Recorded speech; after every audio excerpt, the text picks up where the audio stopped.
Hola, hola con todos y todas, bienvenidos y bienvenidas a este primer programa de Historia desde Abajo, este programa piloto, un nuevo espacio, una nueva alternativa que se está formando aquí en la casa de Radio La Voz del Migrante, un proyecto que se gestiona a través de la Fundación del Migrante y la Asociación Escuela de Historia.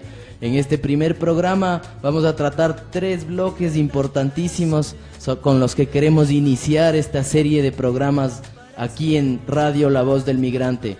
En estos 3 bloques hablaremos sobre perspectivas sobre la historia, un concepto de historia desde abajo y qué pasa con el imaginario sobre la historia en el Ecuador. Me encuentro aquí con mis compañeros Esteban y Miguel. ¿Cómo estás, Esteban? Todo bien, ñaño, encantado. Aquí es la primera vez que estoy en la radio de La Voz del Migrante. Súper buena energía con vos, David, que está en las cabinas. Un saludo, ñaño, los que te ven. David, Igual, Miguel. Bueno, nada, pues aquí vamos a contarles un poco sobre cómo funciona, cuál es el pensamiento crítico de la escuela, cuál es la tendencia y cuál es el de cada uno de nosotros. ¿Cómo estás, Miguel? ¿Cómo están, compañeros? Un saludo igual a todos los que nos escuchan. Y bueno, esta es la historia desde abajo, es nuestra perspectiva. Es un proyecto nuevo porque entendemos que la historia no debe ser algo aburrido o algo que a la gente le tenga pánico y le corra, sino debe estar presente en nuestras reflexiones cotidianas y nuestras actitudes que tomamos ante la vida o ante cosas que nos suceden o que suceden en la sociedad que nos rodea. Entonces, chévere ahí que nos escuchen y vamos a estar dando todo nuestro poco conocimiento, lo vamos a estar ahí difundiendo por estos micrófonos. Así es, humildad ante todo, ya sabe toda esa gente que se pueda ir quedando con nuestro programa Historia desde Abajo. Muy pronto estrenaremos una fanpage en Facebook. Pueden también seguirnos en Radio La Voz del Migrante, en la página de Facebook o también en la página www.radiolavozdelmigrante.com. El hecho en el que estamos aquí es porque nos damos cuenta, sentimos que la historia necesita mucho por ser trabajado aquí en este territorio, y no solo aquí, sino también en sentido regional y global. La historia ha sido como hecha a un lado, ha sido invisibilizada, ha sido omitida. Es por esto que se da este espacio, se abre este nuevo camino para poder incorporar nuevas voces de la historia, ¿no? Vamos a hablar un poquito sobre nuestra perspectiva personal sobre la historia y sobre también el estudio de la historia que hemos podido experimentar cada uno de nosotros. Bueno, les cuento mi experiencia con la historia. Yo llegué a la escuela gracias a que un gran amigo, ¿no?, me cruzó un texto sobre Enrique Dussel y me llamó mucho la atención. Y bueno, entendí la historia ya ahora en la escuela como una cosa menos lineal, no una construcción teleológica de la historia, sino más bien una cosa de redes, una cosa de procesos, tomar un poco de esta línea que nos han trazado desde la escuela o desde que tenemos conciencia, y agarrar de a poco ciertos espacios e ir construyendo una cosa más compleja, es decir, problematizando la historia. La historia es problema, la historia es una cuestión compleja.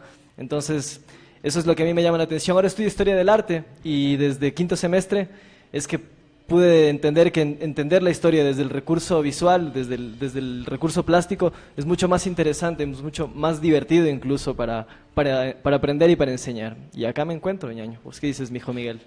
Igual, bueno, cada uno tiene su perspectiva o sus posibilidades. En mi caso creo que la historia sirve para explicar esas cosas, esas preguntas que uno se hace, se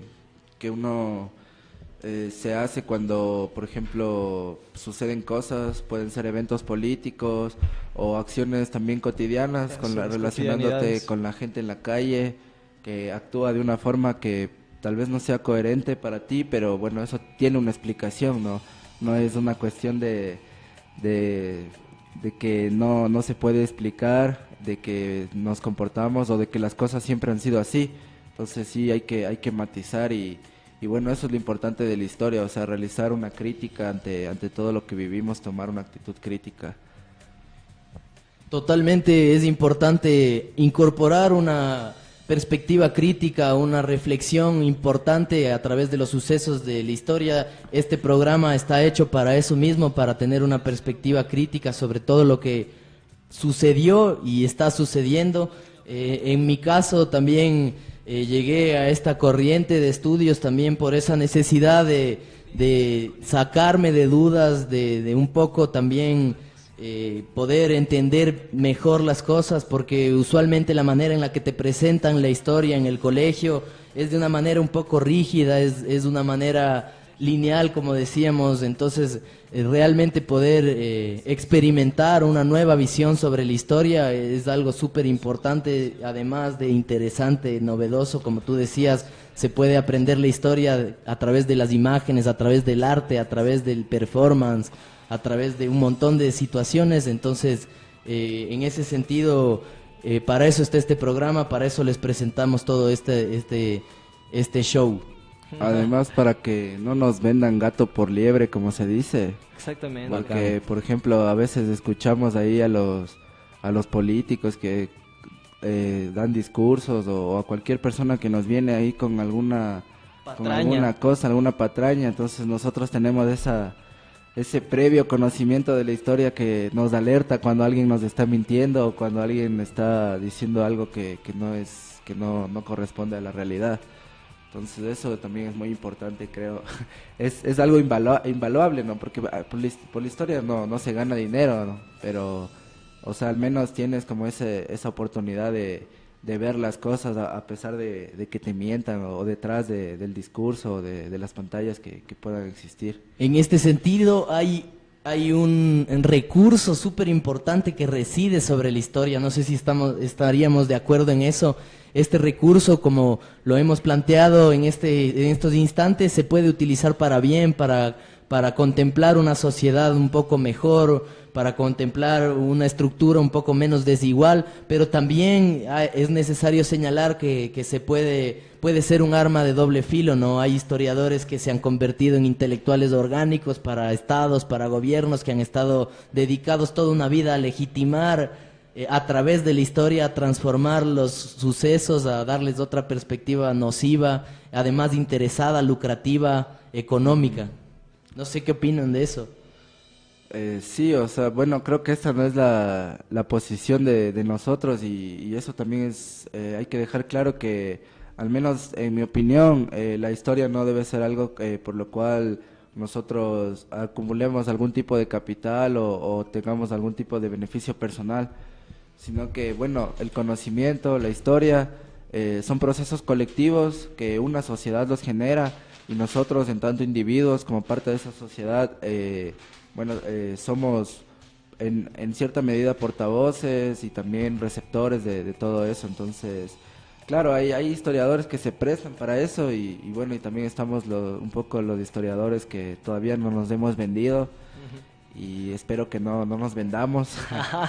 Yo sí creo, bueno, que si es que la historia no rompe paradigmas, si la historia no termina cuestionando la legitimidad o la hegemonía de ciertos grupos de poder, está haciendo mal el trabajo. Es decir, si es que nosotros como estudiantes, como académicos o como seres humanos naturales, comunes y corrientes, no nos atrevemos a desafiar las cuestiones que nos parecen injustas, estamos obrando mal. Por eso la historia, y por eso este programa mismo se llama Historia desde Abajo, porque queremos romper con la institucionalidad y más bien brindar un campo más amplio de lo que puede ser la historia, de lo que podemos hacer con ella mismo, ¿no? Porque al final esto tiene que servir para algo, ¿no? Si no, ¿qué hacemos acá?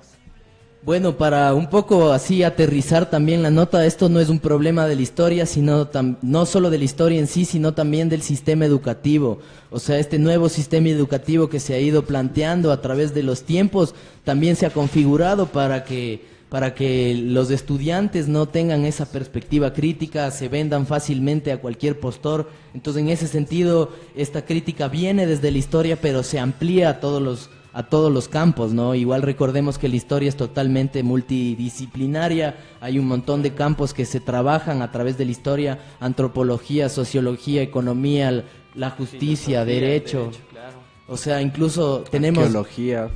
Entonces, para todas esas personas que vienen de esos campos, ya saben, el arte están en nuestras manos, no mentira, no. El arte, como dice el Miguel, igual. O sea, creo que podemos vincularnos desde allí también, o sea, podemos hacer muchas cosas en conjunto, porque la historia tiene muchas entradas. Sí, el arte, la cultura también, porque yo pienso que un pueblo sin cultura, sin conocimiento, bueno, está condenado al fracaso, ¿no? Entonces vemos cómo la gente en los barrios, consume, consume, me refiero a cultura, ¿no? Todavía estoy hablando de cultura, consume reggaetón, consume la televisión, o sea, que por lo general pudre cerebros. Entonces, Consume la H. Consume la H, que eso también es parte De la violencia del sistema. de la violencia del sistema. El entretenimiento también se ha vuelto parte de la industria cultural. Entonces, la historia nos ayuda a generar una perspectiva cultural más integral, y creo que eso es necesario para que todos los sectores de la sociedad accedan a eso. Entonces, mijo, si no te gusta el reggaetón, ha de ser porque, no sé, pues porque la gente, o sea, ¿por qué? Deberías preguntarte por qué la gente escucha tanto eso, y la buena música, entre comillas, o la música bien hecha, ¿por qué es menor escuchado? ¿Por qué llega a un público reducido? Claro, también sí, súper importante extender esta perspectiva crítica a todos los campos, igual desde el ámbito cultural, la historia también trasciende en todo sentido, igual retomar esto de que la historia, el estudiante de historia debe intentar identificar, y si es mejor romper esos paradigmas que de los que tanto hablamos, que nos han amparado por tanto tiempo, ¿no? Con esto pasamos al segundo bloque de Historia desde Abajo. Vamos a conversar sobre la conceptualización, sobre este concepto, igual qué idea tenemos cada uno de nosotros sobre esta idea de historia desde abajo, ¿no? Lo que conversábamos, la historia de manera tradicional, la historiografía, el estudio de la historia se ha configurado de una manera totalmente legitimada hacia los personajes de oro, como dicen algunos, ¿no? Presidentes, curas, arzobispos. Y hombres, por lo general, ¿no? Mujeres. Por lo general a la mujer se le reconoce así como la esposa del libertador. La esposa, la libertadora del libertador. Entonces, en ese sentido, hay una historia tradicional que se configura de una manera súper reprochable. Entonces, nosotros, en este sentido, nos adscribimos a esta corriente de la historia desde abajo, y por eso hemos tomado el nombre Historia desde Abajo para este radio show. No sé si nos puedes conversar, Esteban, ¿qué es lo que tú has abrazado sobre el concepto de Historia desde Abajo? Bueno, yo creo que podemos remontarnos al primer quiebre, que es gracias a la Escuela de los Anales, donde este gran historiador, Brodel, que es uno de los más capos, que escribe este texto, bueno, creo que el principal aporte que le hace es dividir estos tres momentos de la historia, ¿no? De la corta, la mediana y la larga duración. Eso no vamos a hablar ahorita porque queremos hablar rápidamente sobre la cuestión de la historia desde abajo, pero con él se lanza el primer acercamiento a la historia desde abajo, es decir, una historia que vaya no desde la cuestión legitimada, sino más bien desde los procesos que han movido ciertas situaciones en la historia. Esto pasa en la Escuela de los Anales, y más adelante los historiadores ingleses la retoman, que es Edward Thompson y Eric Hobsbawm, ¿no? Entonces ellos bastante fuerte lanzan este concepto. Ahorita, yo qué sé, Miguel, vos puedes seguirle la vuelta. Sí, bueno, la historia desde abajo tiene como su tradición en la academia, que es la de tomar en cuenta estos diferentes actores que son los que confluyen para que un evento histórico se dé. Yo creo que si pensamos en eventos, por ejemplo, conocidos por nosotros, como puede ser la independencia, como puede ser Simón Bolívar y todos estos grandes personajes. Estos grandes personajes que se nos presentan a nosotros como héroes, realmente a nosotros nos interesaría ver, por ejemplo, ¿qué estuvo debajo, no? ¿Qué estuvo detrás de eso? ¿Quiénes estuvieron debajo? Por ejemplo, a la corona, que me parece igual de, sin apoyar a la corona o apoyar al régimen colonial, pero, o sea, había población indígena o población mulata que apoyaba también, que apoyaba a la colonia, y también había población indígena o población campesina que apoyaba al independentismo, ¿no? O criollos. Entonces, también, ¿no? Claro, y también hay otros próceres o supuestos próceres, héroes que están ahí como escondidos, que no salen ahí, que muchas veces son muy importantes para la historia, ¿no? Como es el caso de los bandoleros, por ejemplo en el sur, en lo que actualmente es Chile, Argentina, fueron muy importantes los grupos de bandoleros para el proceso de independencia, y eso no se cuenta. Entonces toda esa gente puso puso sangre, puso su propia carne para luchar contra la corona y no salen mucho en los libros de historia. En los libros de historia, y más se cuenta la historia de ciertos personajes, y hay que ver por qué, o sea, por qué se oculta a la gran mayoría de actores y de protagonistas y se elige a ciertas personalidades. Claro, por eso básicamente la historia desde abajo es cuestionar a los grandes personajes, cuestionar a los grandes acontecimientos y remitirse más a los verdaderos actores sociales en el campo de la construcción de una revolución, de un movimiento, de un levantamiento. Entonces eso es básicamente la historia desde abajo. Matías. Sí, yo me adscribo también a este pensamiento.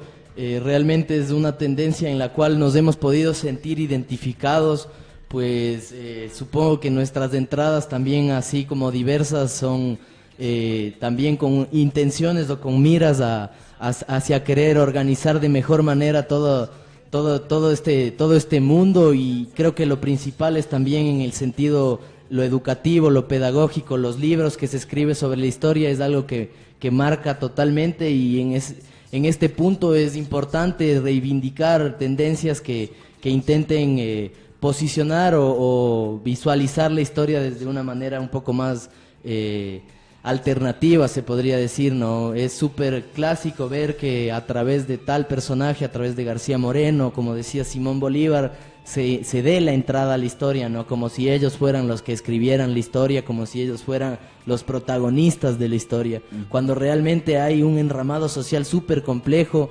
Como tú decías, en la colonia hay relaciones que están totalmente invisibilizadas por esa historia tradicional. Hay una leyenda negra, y eso es lo que vamos a tratar también a lo largo de estos programas.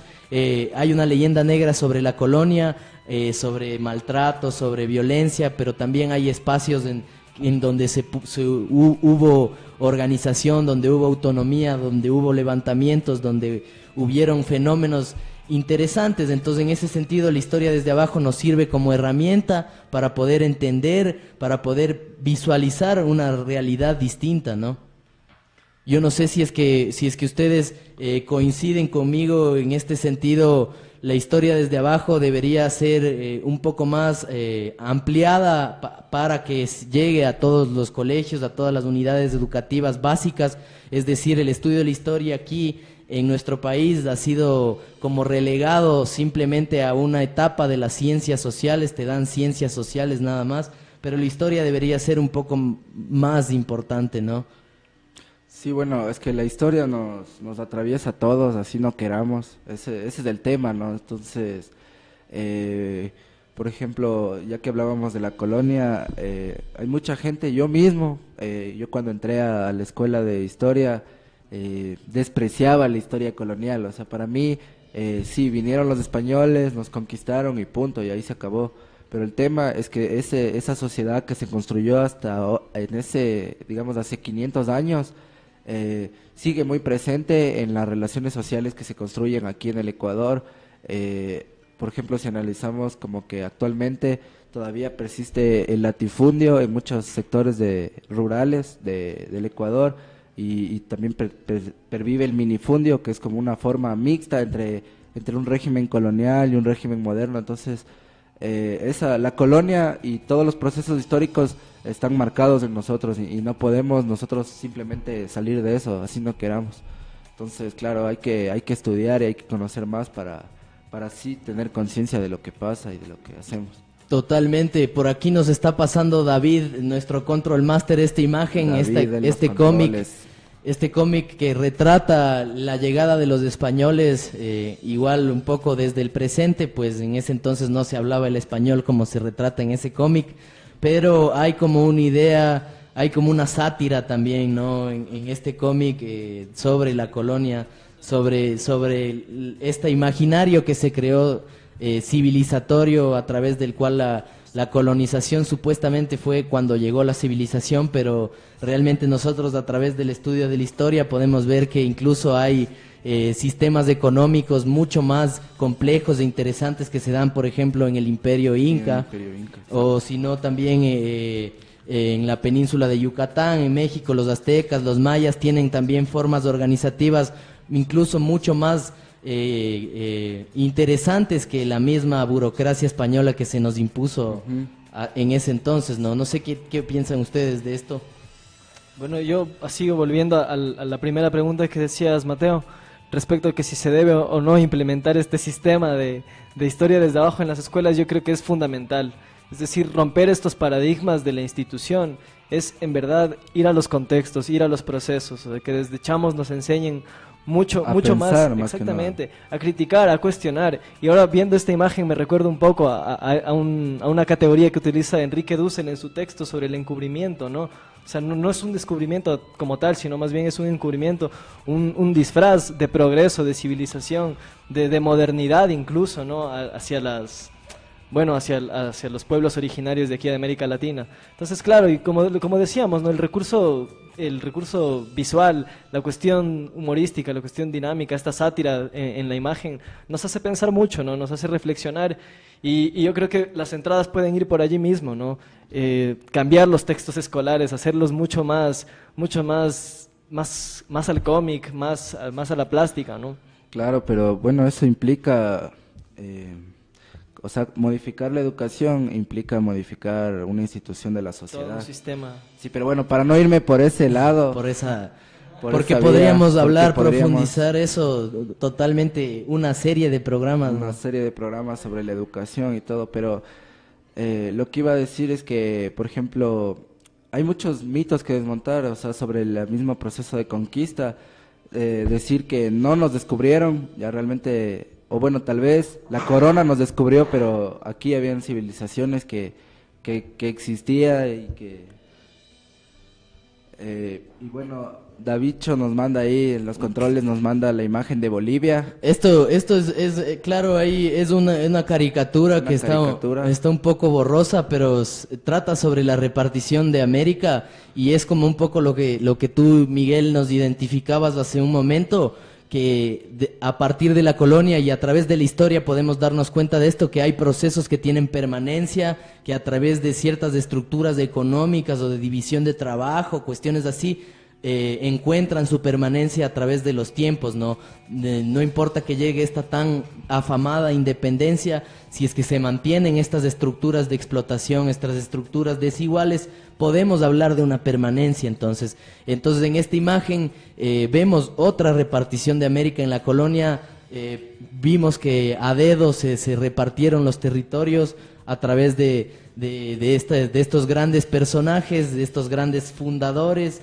Después hay otro tipo de colonizaciones que cuando ya llega el Estado, y es exactamente lo que muestra esta imagen, ¿no? Que es cuando llegan los Estados-naciones, también llega otro tipo de repartición, otro tipo de colonización se hace presente después de esto, ¿no? Igual con la influencia estadounidense totalmente presente ahí, ¿no? Y esto es súper importante porque ahí es donde se concreta esta máxima explotación tanto del ser humano como de la tierra, pues cuando llega la colonización de los Estados-naciones, ahí sí se divide completamente el Amazonas, que es el reducto donde actualmente se extrae mayor parte de recursos no renovables, ¿no? Donde hay actividad extractivista.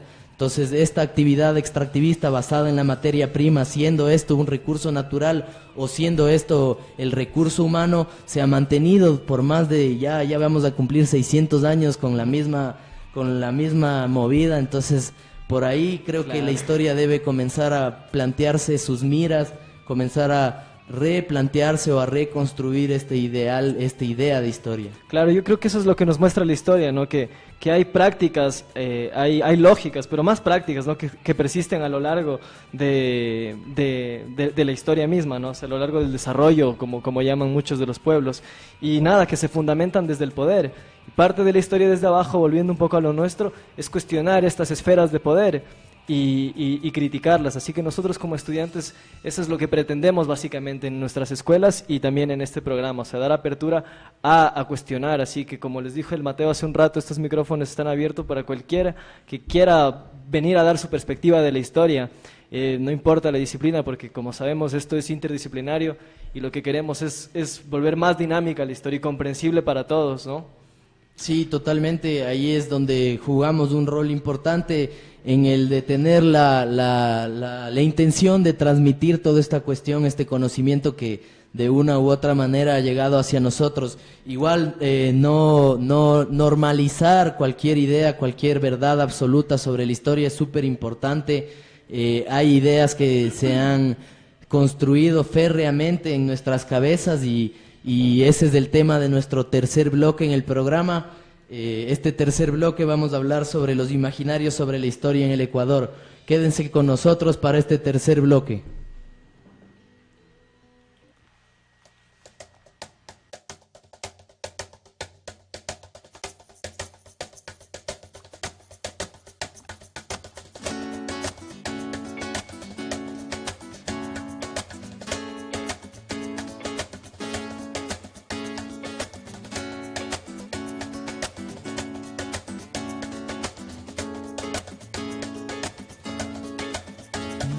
Suena la canción que cantaban cuando eran niños, esa que decía de CPC y Lindantes de Goodbye, my love, goodbye, goodbye. Vale que regresen las historias, un poco de calor a la memoria. Bueno, gente, seguimos aquí transmitiendo historia desde abajo. Y bueno, somos los de abajo los que hacemos la historia, y eso también es un poco la posición que hemos tomado en esta sociedad o que tenemos en esta sociedad. Hace un rato estábamos hablando de la colonia, no tanto de la colonia, sino de un poco del proceso, la idea que hay sobre la colonia. Sobre la colonia, sobre el proceso de conquista, ¿no es cierto?, entre comillas, que se dio. Y bueno, por ejemplo, haciéndole una pregunta a los radioescuchas o aquí a los compañeros, en una situación de opresión, ustedes, o sea, ¿qué posición tomarían, por ejemplo, en 1542, o sea, del lado de los españoles, del lado de los indígenas, de ciertos indígenas, de los caciques? O sea, eso es una cosa que todos debemos respondernos, ¿no? Y tomar una posición también. Yo creo que sin el privilegio así de abrazar otros mundos, así de un poco entender esta nota de la emancipación o estas cosas, yo creo que sería una nota mucho más tajante, y yo creo que tal vez dependiendo del contexto probablemente estaría apoyando un cacique o algo así, ¿no? Un cacique. Así que sí, bueno, o el curaca, que se conocía también, ¿no? Creo que tenía un sistema un poco más organizado, ¿no? El curaca tenía el sistema del trabajo voluntario. Voluntario, la redistribución de las cosas que los manes sembraban y cosechaban. Ahí tenían sus aullos. Entonces yo también creo que en esa situación, no lo sé, ¿no? Me inclinaría por el lado de acá. Los caciques serían los de abajo. No creo. No, o sea, son una élite, pues a la final los de abajo son oprimidos tanto por la colonia, por la corona, por los caciques, por los curacas. O sea, hay los de abajo en todos los parámetros, en todos los espectros de sociales, ¿no? Incluso de la época. Yo sería un Mindalae, entonces. ¿Qué es un Mindalae? Estos Mindalaes eran los que iban a los otros, hacia los otros pisos ecológicos en busca de la recolección de los alimentos, ¿no? Entonces tal vez ahí viajero un poco ahí. Mochilero de 1400. Mochilero del imperio. El forasterismo, ¿no? Que podría ser también, como una forma de escapar al impuesto. Al impuesto. No había SRI todavía, pero digamos que... Pero tienes que tributar de alguna manera. Había que tributar, entonces el forasterismo era una forma de escapar de eso, moviéndote de comunidad en comunidad. Tal vez hubiéramos sido forasteros, pues en la cultura 1500. Del tributo. En ese caso. Claro, en ese sentido, igual esas posibilidades de huir, de escapar del tributo colonial, se vieron corchadas cuando llegó el Estado-Nación, ¿no? Ahí hablamos de otro tipo de imposiciones, ¿no? Ahí llegó el Estado-Nación y no importaba si eras forastero, si eras mestizo, si eras criollo, o sea, todos pagan impuestos, ¿no? O sea, es como una cultura del tributo que se va desarrollando precariamente, y después cuando llega esta, entre comillas, independencia, se concreta, se se configura de una manera, ¿no? Y súper interesante que nos traigas a colación esto, porque este tercer bloque vamos a hablar sobre imaginarios sobre la historia, ¿no? Estos imaginarios que se han ido configurando, muchas veces hemos estado mentidos o engañados toda una vida sobre cosas de la historia y realmente hay cosas que se siguen reproduciendo como esto del Reino de Quito, ¿no? Es una cuestión... Hay un barrio en el sur, allá por la Mena 2, que se llama Reino de Quito. Claro, hay un bus que se llama Reino de Reino Quito. de Quito. Hay un certamen de belleza que se llama Reina de Quito. O sea, ñaños, podemos partir de este concepto desde la independencia mismo, mijos, porque lo que mencionaste hace poco, Miguel, ¿no? O sea, ya hay una independencia, vos también, Mateo, no hay una independencia, pero bueno, ¿qué independencia? ¿Quiénes independizan y de qué? ¿Y quiénes siguen trabajando bajo sus normas y sus leyes? Entonces hay muchos imaginarios sobre la historia en el Ecuador. Esto de los grandes personajes yo creo que está instaurado en el inconsciente, consciente y en el ADN de las personas, ¿no? Todos creemos que hemos tenido libertadores a lo largo de la historia, el último se llama Rafael Correa para muchos, ¿no? Entonces, esa es parte de las historias de los grandes personajes, ¿no? Tenemos un superpresidente y un montón de gobiernos débiles, otro superpresidente y un montón, y ahí están, o sea, los nombres quedan, ¿no? Eloy Alfaro, García Moreno, la misma junta militar, el loco que ama, cacho. Así. Ese no creo que solo porque hay redes sociales tiene fama. Tiene su fama, claro. Pero eso te digo, hay muchos imaginarios que persisten en el imaginario, en el consciente colectivo y en el inconsciente, que te hacen creer que formas parte de un proceso, o sea, que formas parte... Formas parte de un grupo. Ajá, que perteneces a... Cuando, bueno, no, si indagamos... Tal vez no pertenezcas, ¿no? Tal vez ni... El mismo Reino de Quito que acaban de decir, ¿qué Reino de Quito? Claro, el Reino de Quito no existe, nunca existió, eso es una mentira que nos incorporaron para creer que, también de una manera nacionalista, para creer que antes de los españoles había un reino, ¿no? Si la idea de reyes, reinas, viene directamente de los españoles, ¿cómo puedes adscribir ese término a algo que está antes de los españoles? No es algo que cuando estudias historia te resulta descabellado pensar, ¿no? Pero incluso cuando estamos en etapas escolares es como que solo aprendemos a repetir, ¿no? En las dramatizaciones, pues está el príncipe Atahualpa. Yo recuerdo que en la escuela fui un príncipe en la cuestión teatral de la conquista de los españoles. El rey. No, igual, o sea, estamos marcados por muchos lados. O sea, yo me acuerdo en la escuela, los juegos tradicionales eran los carreras de sacos, o eso de llevar el huevo con la cuchara.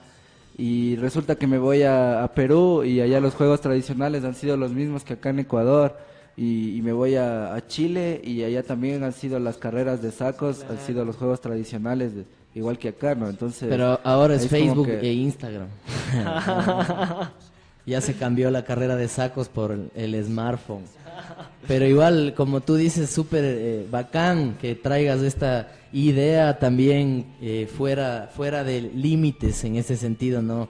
Si es que pudiéramos dibujar el mapa de América de nuevo, según los dialectos o según las culturas o comunidades indígenas que han podido subsistir a todo este proceso tan violento de los Estados-naciones, sería totalmente distinto, ¿no? O sea, sería incluso hasta novedoso poder ver el mapa de una manera distinta. Incluso el mapa ya se nos ha planteado de una manera concreta en el imaginario, ¿no? Eso hay que ir también criticándolo, poniéndolo en perspectiva a través de los sucesos de la historia.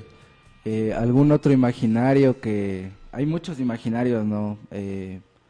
¿Algún imaginario que les quede de sus propias experiencias en colegio, en la escuela, de algo que te hayan dicho y que pienses que sea así y de repente te estrellas con la cruda realidad o lo peor, que vives engañado y mueres sin saber qué pasó? Sí. Y reprodujiste mentiras toda tu vida. Tú piensas, claro, te hacen creer que hay una guerra, que el Perú es el enemigo, que Eloy Alfaro era... Claro, que Eloy Alfaro era el bueno, que Huáscar era peruano y Atahualpa era ecuatoriano, cuando aún ni siquiera existían esos territorios, o sea, aún no existía... O Mariana de Jesús, que dijo que Ecuador, o sea, no entiendo, no existía Ecuador. Claro. ¿Cómo dijo que Ecuador se iba a acabar por los desastres naturales, bueno, por los malos gobiernos? De los religiosos cualquier cosa se puede esperar ahí. con sus hijos no se metan, no mentira. Ah, buena esa. No, igual hay que meterse desde la educación con todos los hijos, ir No es transformando esa idea conservadora que se tiene. Igual, todos estos temas que les hemos podido decir, así el conflicto con el Perú, Santa Marianita de Jesús, Eloy Alfaro, Revolución Liberal, son temas que vamos a ir tratando a través del programa. Este es un programa presentación, entonces por eso les estamos lanzando así Un montón de cosas ahí. superficialmente. La fanesca. Pero a la final son las cosas que en un sentido queremos, no sé si la palabra sea desmitificar ahí como nos decía Davicho, como en esos programas de Discovery Channel, así que te montan el mito y que vos lo desmitificas, no tanto así, sino más bien en un sentido así de conversación como amigos. Igual si es que algún rato Davicho quiere hablar a través de voz en off, también puede participar directamente para que se note este carácter inclusivo del programa, ¿no? Que Davicho nos cuente sus ideas y nosotros le decimos si es verdad o mentira. Chéverazo, con esto estamos terminando esta primera edición, este primer programa de Historia desde Abajo. Recordarles a todos que le den like y compartan a la transmisión en vivo. Vamos a estar todos los miércoles a las 9:30 de la mañana, si es que la providencia nos lo permite. Entonces, quédense, chéverazo, pasamos a los saludos finales, igual cuñas, lo que quieran decir, este es el momento. Nada, pues ñaños, me parece re importante y re divertido estar aquí con ustedes, que son mis compañeros de la escuela desde que entré. Y estamos ya por terminar la carrera y estamos haciendo algo re útil para la sociedad. Por fin, re útil para la sociedad. Y nada, pues mandar un saludo a la gente que nos está escuchando. Esta es La Voz del Migrante. Yo soy hijo de migrantes, entonces me parece súper... Todos somos hijos de Todos migrantes. somos hijos de migrantes, entonces me parece súper, no sé, hasta, no romántico, no, pero... súper sentido esta cuestión y a David que nos ha abierto las puertas de la radio y del programa, ñaños. Y vos también, Bienvenidos Mateus. a nuestros hermanos venezolanos, a nuestros hermanos cubanos. Siempre bienvenidos. O haitianos, o toda la gente que se moviliza, se desplaza a otro lugar en busca de mejorar su situación, de mejorar su calidad de vida. Ese es un derecho de todas las personas y bueno, igual un saludo a toda la gente ahí que camella, que se saca la madre trabajando. Casi se me va una palabra por ahí. Pero aún no estamos regidos por la ley de la comunicación. Así que se puede putear todavía. Y una cuña más ahí para toda la gente que le interesa el movimiento estudiantil, la Universidad Central, la gloriosa Universidad Central. Esta semana se está realizando una serie de foros de un proyecto que se llama Repensarse la Universidad Central. Y bueno, es promovido por esta organización estudiantil que se llama Revuelta, y los foros van a ser a partir de las 3 de la tarde durante esta semana. Pueden entrar al fanpage de Revuelta Estudiantes Organizándose y buscar más información sobre eso. Así es, yo también quererles extender un saludo cordial para todas las personas que nos acompañaron en este programa, igual que nos puedan acompañar todos los días miércoles. Vamos a estar haciendo este programita en la casa de radio La Voz del Migrante. Gracias a los que nos escucharon. Igual hacerles una cuña sobre el campamento Semillas de Rebeldía, que es en contra de la minería, que se va a dar el 18 y 19 de noviembre al sur de la ciudad, en la Ecuatoriana. La Ecua. Esto es en la granja Tilucucho. Pueden entrar o contactar con la organización de este campamento antiminero, con Minca Urbana Alternativas Vivas, o también buscando en el Facebook el evento Semillas de Rebeldía.